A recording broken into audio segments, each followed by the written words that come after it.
Everyone, welcome back to my channel. We made it to 50 subscribers, and that to me is just like overwhelming. I know I keep saying it, and like it's kind of annoying at this point, but it's truly not. It's not about the numbers. Like, if it was, mine is like compared to a lot of people, but then also it's just really cool to see the community and family that is being built with Beautiful Recovery, and that's ultimately my heart behind it. Is, you know, the sticker or the water bottle. Like, no one's getting paid for that. No one's gonna get money for that. It's literally just like here's an example. When I used to work at Walmart, people would come through my line, and I would remember thinking like, oh, they must be in recovery, just from like little words that they've said. Or I'd see a sticker on their bag or something, and I'm like, oh gosh. Or Christians, you know, where you like see a Bible in someone's hand, or they start saying things like, you're kind of like, oh, okay, like you're a little, there's another warrior out there with me, you know? Oh my gosh, it is like the windiest ever right now. So just forgive the hair. So today, wow, I posted a picture of my sister, Mason, Judah, and I, and first of all, I just love that picture, and it's just, it really is my heart outside of my chest, honestly. And I'm just gonna pretend like my hair is not going wild. So, and I posted on there, you know, I gained way more than I lost, and I just wanted to come and tell you guys and encourage you guys. Hold on. I was really having none of that, and it's a rubber band. Anyway, just to come and encourage you guys and tell you a little bit about my story of like when I all got sober, or even just the process of getting sober, because I had tried a couple times before. I was really young. I was, you know, 18, 19, 20 during the times that I like wanted to stop, and very immature. Like I told you in my testimony or my story, I started drinking at 13. I just had some life experience that it's just, I was very, very immature. And I just remember thinking like, life is going to be so boring. Any experience that I saw that was fun, or that was a party, anything like that, included drugs and alcohol. And any time that I like looked at people who weren't drinking or using, they were miserable. They didn't enjoy their life. Like, they were just counting down to the days to retirement, and just mean. And not everybody, obviously, because I did have a lot of cool people in my life that were just loving and kind, but majority, it didn't seem like that was the life that I wanted. But something needed to happen or I was going to die. And really battled it for a really long time. And even after I got sober, I literally had to drop every single one of my friends. Every single one. Because at that time, every single person I had hung out with or associated with was a connection to drugs and alcohol. I don't think there was one person that I hung out with on the daily that was not using. And you know, it's hard when you're not, when you're on the other side, right? Like when you're the addict. But now being on the other side, I get where these people were coming from.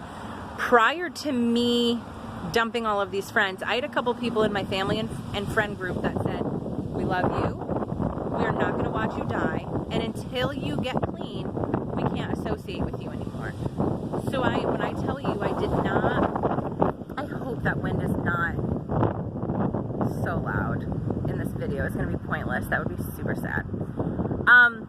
You know, when I tell you I really had no one outside of my using friend group, I'm not lying. And so my first 2 months, maybe more, were spent in my parents' basement, 9 times out of 10, sitting on my hands saying, do not go anywhere because you're going to use. And it was literally just, don't move. And I think I really had to remember, like, I didn't know what I was walking to. Sobriety looked really boring, but drug use was killing me. And I needed to just remember, I don't know what my future looks like, but I don't want to die. And I didn't have any goals outside of just staying alive, honestly. And then once my life got better and the detox kind of stopped, it was like, I don't have a favorite color. I don't have a favorite song or like a favorite movie, or who am I? And it was just really like sad because, you know, like, how do I not know myself? But also really powerful time where I was able to just find out who I was. And I tell people all the time when they're getting sober, when they say, I have all these regrets, I missed this whole life, you know, we get to find out our favorite color again. We get that option, you know, or most people hate doing laundry. Like right now, 9.5 years later, I hate doing laundry. But at the beginning, I was like, oh, I have clothes. Like, yes, like I get to take a shower, you know, like all these really cool things. Yeah. And so, guys,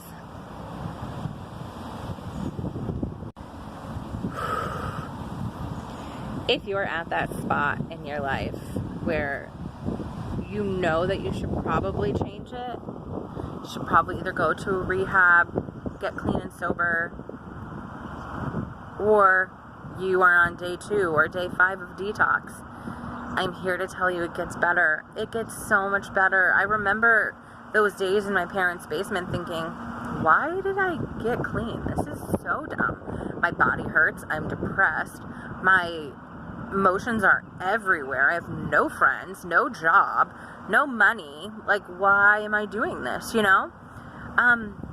But when I say I've gained so much more, I'm a mom. I have an apartment. I have a job. I have money in my wallet. Like, and I know that's not everyone's dream. I get told daily, you know, the American dream isn't everyone's dream. Okay, cool. Like,